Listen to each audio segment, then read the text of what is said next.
दोस्तों, क्या आप लोगों ने कभी नोटिस किया है कि हम लोग ये तो सुनते रहते हैं कि फलां इंसान ने इस्लाम कबूल कर लिया है, वो मुसलमान बन गया है, फलां ईसाई बन गया है। ये भी सुनते रहते हैं कि इसने ये धर्म छोड़ दिया तो उस इंसान ने वो धर्म छोड़ दिया। लेकिन इस तरह की कोई भी चीज, कोई भी बात हम लोगों को दुनिया भर के यहूदियों के बारे में बमुश्किल ही सुनने को मिलती है। बल्कि ये कह सकते हैं कि यहूदियों के बारे में कभी इस तरह की कोई खबर दिखाई ही नहीं देती है। मिसाल के तौर पर अपनी स्क्रीन पर नजर आने वाले इस चार्ट को ही देख लीजिए। इसमें ये दिखाया गया है कि हर साल दुनिया भर के अंदर जितने भी लोग मुसलमान बनते हैं, इस्लाम अपनाते हैं, वो आखिर दुनिया के किन किन धर्मों और किन किन मजहब से आते हैं। मिसाल के तौर पर सबसे ऊपर क्रिश्चियनिटी है, यानी कि ईसाइयत, जिसका मतलब ये बनता है कि हर साल दुनिया भर में जितने भी लोग मुसलमान बनते हैं उनमें से 60 से 70% लोग ईसाइयत से आते हैं। और इन ईसाई लोगों का ताल्लुक भी मेनली दुनिया की जो डेवलप्ड कंट्री हैं, जैसा कि अमेरिका, यूके, फ्रांस और जर्मनी से होता है। जबकि दूसरे नंबर पर एथिज्म है, जिस कम्युनिटी के लोगों को हम हिंदी में नास्तिक कहते हैं।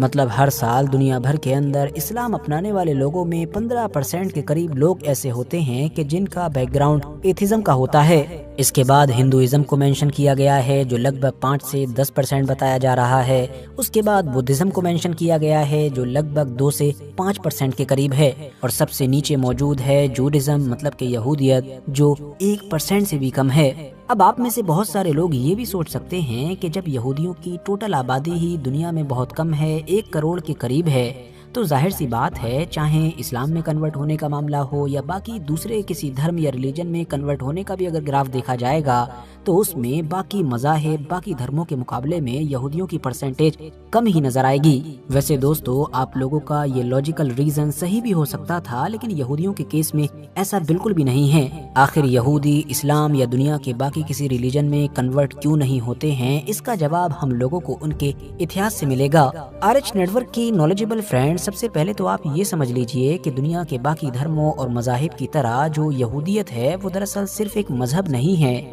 बल्कि वो अपने आप में एक नस्ल, एक एथनिसिटी है। अब इसको आसान भाषा में समझना हो तो हम मिसाल के तौर पर आबादी के लिहाज से दुनिया के जो 2 बड़े रिलीजन्स हैं, मतलब कि ईसाइयत और इस्लाम, उनको ले सकते हैं। आज आपको ईसाई और इस्लाम को फॉलो करने वाले लोग दुनिया के लगभग हर द्वीप, हर देश और हर इलाके में नजर आएंगे। अब अलग अलग इलाकों से ताल्लुक होने की वजह से इन लोगों का मजहब भले ही सेम हो, लेकिन इनका जो कल्चर होता है, जो जबान होती है, या फिर जो इनकी नस्ल होती है, कलर होता है, इस तरह की तमाम चीजें एक दूसरे से काफी अलग होती हैं। मतलब जो अफ्रीकन मुस्लिम होगा वो यूरोप के मुस्लिम से कम्प्लीटली अलग होगा। इसी तरह से जो एशियन मुस्लिम होगा वो अफ्रीकन और यूरोपियन मुस्लिम से अलग दिखाई देगा। वो इसलिए क्योंकि दुनिया के तमाम मुसलमानों का रिलीजन भले ही सेम हो, लेकिन उनकी जो एथनिसिटी है वो सेम नहीं होती है। लेकिन यहूदियों के खुद के मुताबिक उनका ये जो रिलीजन है ये सिर्फ रिलीजन नहीं है, बल्कि एक एथनिसिटी है। तो अब यहूदी होने का मतलब ये होता है कि तमाम लोगों के एंसेस्टर्स, तमाम लोगों की जबान, तमाम लोगों का कल्चर सेम होता है। और यहूदियों के मुताबिक उनका ये सिलसिला पिछले हजारों साल से, मतलब कि हजरत इब्राहीम अलैहिस्सलाम के जो पोते थे, हजरत याकूब अलैहिस्सलाम, के जिनको इतिहास में इसराइल के नाम से भी जाना जाता है, उनसे बिल्कुल ऐसा ही चला आ रहा है। यहूदियों के मुताबिक वो सारे के सारे, उनकी पूरी कम्युनिटी हजरत याकूब अलैहिस्सलाम की औलाद है। और इसी सैकड़ों या हजारों साल पुराने नस्ली सिलसिले को प्योर रखने के लिए, बरकरार रखने के लिए आप देखेंगे कि यहूदी धर्म ना तो ये पसंद करता है कि उसकी कम्युनिटी के लोग किसी दूसरे रिलीजन में कन्वर्ट हो जाएं, और न ही इस चीज को पसंद करता है कि दूसरी कम्युनिटी के लोगों को यहूदियों के द्वारा अपने अंदर कन्वर्ट किया जाए। मतलब दुनिया के बाकी रिलीजन्स की तरह यहूदी लोग ना तो खुद कन्वर्ट होते हैं और न ही दूसरे लोगों को अपनी कम्युनिटी में कन्वर्ट कराते हैं। हालांकि ऐसा नहीं है कि ये चीज बिल्कुल 0% पर हो, क्योंकि हम जानते हैं कि अब दौर काफी बदल चुका है, तो रेयर केसेस नजर भी आ जाते हैं। मगर अगर इतिहास पर नजर डाली जाए तो महसूस होता है कि ये चीज बहुत सख्ती के साथ फॉलो होती थी। मतलब ना तो लोग इनकी कम्युनिटी में एंटर करते थे और न ही ये दूसरी कम्युनिटी में जाते थे। दोस्तों, एक और फैक्टर ये भी कंसीडर किया जाता है, क्योंकि इतिहास में ऐसा कई बार हुआ कि जब यहूदियों को उनकी यहूदी पहचान की वजह से ही टारगेट किया गया। अब वो चाहे रोमन एम्पायर का दौर हो या फिर अभी ताज़ा मामला हिटलर के दौर का हो, तो ऐसे हालात में अपने आप को बचाने के लिए, अपनी यहूदी पहचान को बचाने के लिए इन्होंने इकट्ठा होना शुरू किया और फैमिली के एक मजबूत सिस्टम को इस्टेब्लिश किया। آپس میں یونائٹ ہونے کی وجہ سے اب دھیرے دھیرے نتیجہ یہ نکلا کہ وہ تمام لوگ کہ جو ابھی تک صرف سیم مذہب کے ہوا کرتے تھے اب وہ ایک خاندان کی طرح ہو گئے، اور آج بھی یہودی کمیونٹی میں یہ چیز بالکل ویسی ہی نظر آتی ہے۔ یہی وجہ ہے کہ اگر آج کے دور میں کوئی یہودی انسان دنیا کے کسی دوسرے ریلیجن سے انسپائر ہو بھی جائے اور یہودیت کو چھوڑ کر کسی دوسرے ریلیجن میں جانا بھی چاہے تو اس کو صرف اپنا مذہب یعنی کہ یہودیت ہی نہیں چھوڑنی ہوگی، بلکہ پورا کا پورا فیملی سسٹم، خاندان، ایک قبیلے کو چھوڑ کر جانا ہوگا، اور ظاہر سی بات ہے یہ کام کرنا دنیا کے کسی بھی انسان کے لیے لگ بھگ ناممکن جیسا ہے۔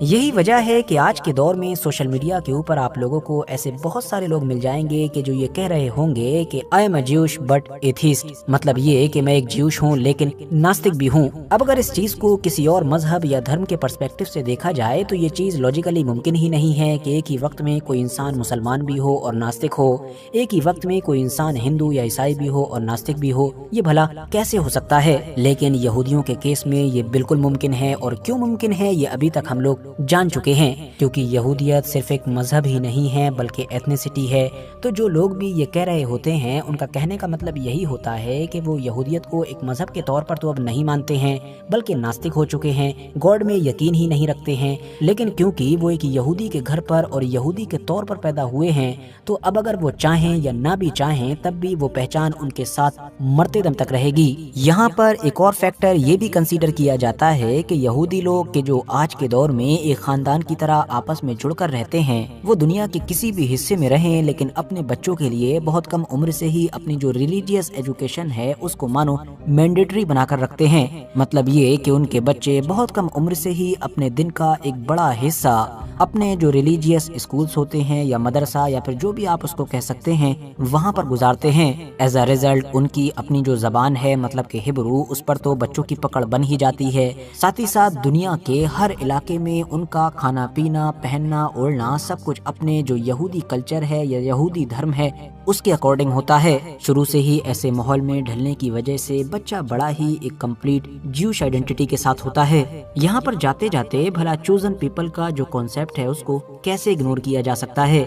دراصل یہودیوں میں پچھلے ہزاروں سال سے ہی یہ مانیتا رہی ہے کہ وہ لوگ چوزن پیپل ہیں، مطلب کہ گاڈ کے چنے ہوئے لوگ ہیں، گاڈ کے سب سے پسندیدہ لوگ ہیں، کیونکہ ان کے مطابق ہزاروں سال پہلے خدا نے ان سے ایک وعدہ کیا تھا، ان سے ایک پرومس کیا تھا، اور اس پرومس کے تحت ہی خدا نے ان کو اپنی سب سے پسندیدہ قوم بنایا تھا۔ مطلب یہ کہ وہ خدا کے چنے ہوئے لوگ ہیں، اور جس طرح کا یونیک رشتہ خدا کے ساتھ ان لوگوں کا ہے اس طرح کا کسی اور کا نہیں ہو سکتا ہے۔ یہودی مانتے ہیں کہ جب ایک یہودی پیدا ہوتا ہے تو وہ خدا کی طرف سے دی گئی کچھ خوبیوں اور کچھ الگ ذمہ داریوں کے ساتھ پیدا ہوتا ہے، تو ظاہر سی بات ہے اگر کوئی یہودی کمیونٹی کا انسان بعد میں ان سے الگ ہو بھی جائے تب بھی اس کے اندر سے وہ ذمہ داریاں یا وہ خوبیاں تو ختم نہیں ہو جائیں گی کہ جو اس کو ایک یہودی گھر میں پیدا ہونے کی وجہ سے بائی برتھ ملی ہیں۔ اور بالکل اسی کانسیپٹ کے تحت اب اگر کوئی دوسری کمیونٹی کا انسان ان کی کمیونٹی میں آ جائے تو اس کو بھی وہ خوبیاں یا وہ ذمہ داریاں تو نہیں دی جا سکیں گی کہ جو بائی برتھ ملتی ہیں۔ امید کرتے ہیں کہ آج کی اس ویڈیو کے ذریعے سے آپ لوگوں کو اس ٹاپک کے بارے میں بہت کچھ جاننے کو ملا ہوگا۔ ویڈیو اگر انفارمیٹو لگی ہو تو لائک کرنے کے ساتھ ساتھ دوستوں کے ساتھ ضرور شیئر کریں، اور ایسے ہی نالجبل اور ہسٹوریکل ویڈیوز ہمیشہ دیکھنے کے لیے ہمارے اس چینل کو سبسکرائب کرنے کے ساتھ ساتھ بیل آئیکن کو ضرور پریس کریں۔